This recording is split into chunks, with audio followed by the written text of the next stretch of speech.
internet. So try natin kung arithmetic siya. So sabi natin, kunin natin yung common difference.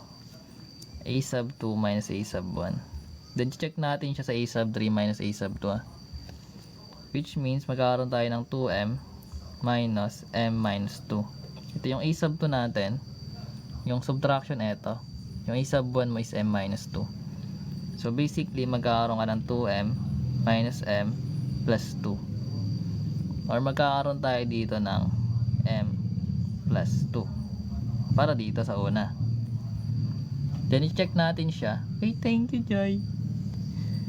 Sa A sub 2, ay tama, A sub 3 minus A sub 2. So magkakaroon tayo ng 4m. Nahihilo na ako minus 2m. Eto guys, diyan parenthesis pa, hindi ka malito.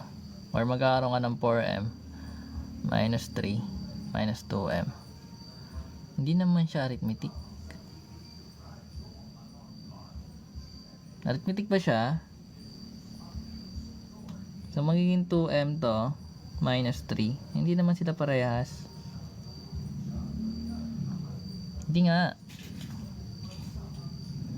Equate pa yan? Bakit? Ayaw nga, dx2d pala. Hindi. Ganun ba yun?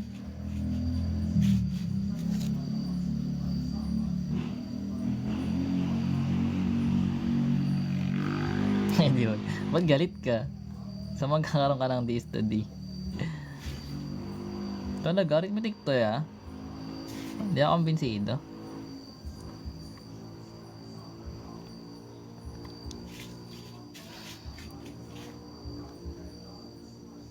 So magkakaroon ka dito guys ng 2m minus m. Then yung kabila is 2 plus 3. So magkakaroon ka ng 5 equals m.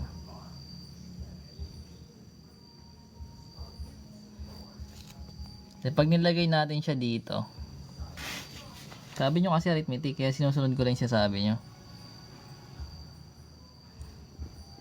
Tsaka dapat talaga indicated siya na kung arithmetic or geometric. Okay. So let's say yung first term natin is 5 minus 2. Then magiging 3 to. Then yung 2 times 5 natin magiging 10. Then yung 4 times 5 minus 3 mo magiging 20 minus 3. That is 17. So basically magkakaroon ka ng 3, 10, tsaka 17. So yung common difference mo is 7 basically. Sabihin arithmetic nga.